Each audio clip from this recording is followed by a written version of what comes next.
सिक्किम भारत का एक ऐसा राज्य जिसमें 4 डिस्ट्रिक्ट हैं, लेकिन इस 4 डिस्ट्रिक्ट की खासियत है कि ये पूरा राज्य ही लैंडलॉक्ड है।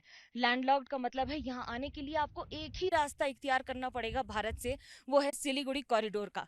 सिलीगुड़ी कॉरिडोर जिसे चिकन नेक इलाका भी कहा जाता है, जो भारत के लिए बहुत महत्वपूर्ण है। इस इलाके की लंबाई करीब 60 किलोमीटर है, लेकिन चारों ओर घिरा हुआ है 5 देशों से। एक और भूटान, एक और नेपाल, एक और चीन, एक और बांग्लादेश और 5वीं ओर भारत। अब इन 5 देशों से मिली हुई सीमाओं के जरिए सिक्किम में आने का रास्ता एक ही है, वो है दक्षिण के जरिए। बाकी चारों ओर सिक्किम में विभिन्न देश हैं। एक और आपको ये ध्यान रखना होगा कि सिक्किम में आने जाने के लिए गतिविधियों पे रोक तो है ही, लेकिन चुनौतियां भी उतनी हैं, क्योंकि सिक्किम की आबादी सिर्फ 6 लाख है। यानी कि यहाँ पर मात्र 100 लोग रहते हैं 1 स्क्वायर किलोमीटर इलाके में, जो कि भारत में सबसे कम में गिना जाता है। ऑर्गेनिक स्टेट है, उसके साथ चुनौतियां ये हैं कि यहाँ पर सेना की मुस्तैदी कई गुना ज्यादा है। एक और नेपाल है, फ्रेंडली नेशन माना जाता है। भूटान है, फ्रेंडली नेशन माना जाता है। बांग्लादेश है जो सिलीगुड़ी कॉरिडोर की तरफ है। तो वहीं सबसे महत्वपूर्ण है चीन, और चीन अपनी चालबाजी से बाज नहीं आता है। यही वो इलाका है उत्तर सिक्किम का, जहां पर पिछले कुछ दिनों में चीन ने गांव बनाने शुरू किए हैं। 500 से ज्यादा गांव बना चुका है, लेकिन भारत भी उसकी मुस्तैदी से जवाब देने की तैयारी में है। चीन की एक खासियत है कि वो अपने इलाकों को और ज्यादा संगठित करने के लिए, यानी कि अपने मिलिट्री इंस्टॉलेशंस को और ज्यादा स्ट्रॉन्ग करने के लिए हर कीमत अदा करने को तैयार है।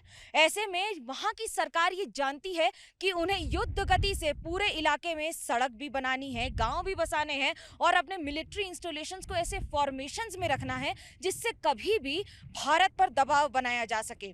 भारत भी इसे बखूबी जानता है। भले ही भारत की ओर से ये जवाबदेही हर बार ना हो, लेकिन तनावपूर्ण में चुनौतियां भी पूरी हैं।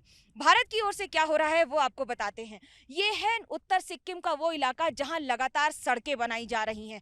एक और आपको तालाब मिल जाएंगे, लेक मिल जाएंगे, तो वहीं दूसरी ओर ये ऊंची ऊंची पहाड़ियां और ये तेज चलती हवाएं जो सर्दियों में -40 डिग्री सेल्सियस तक आ जाती हैं, क्योंकि इसकी ऊंचाई 17,000 फीट से ज्यादा है।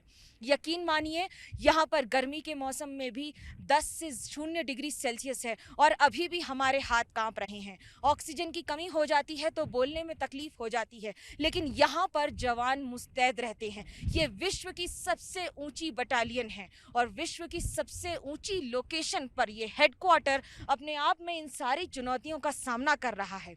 हर मौसम में मुस्तैद है, लेकिन सड़कें जो बनाई जा रही हैं उसमें भी 2 समस्या है।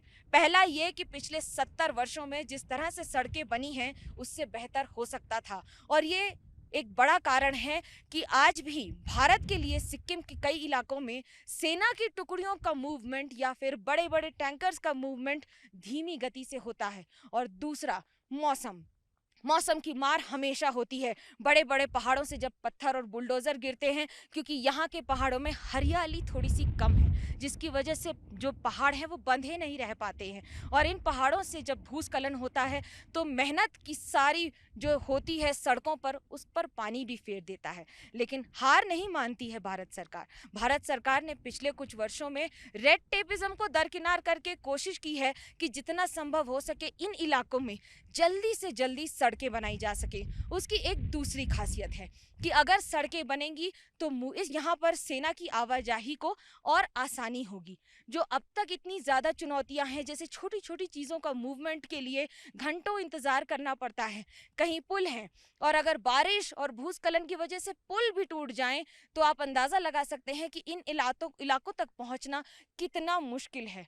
हार नहीं मानेंगे, रार नहीं ठानेंगे, लेकिन उसके साथ साथ जैसे समय के थपेड़ों के साथ यहाँ पुल मिटाए जाते हैं, बनाए जाते हैं, ये अपने आप में एक बड़ी चुनौती है जिसका सामना हर समय सेना करती है। कैमरा पर्सन सूरज पांडे के साथ मनोज्ञा लोईवाल, उत्तर सिक्किम, एबीपी न्यूज़।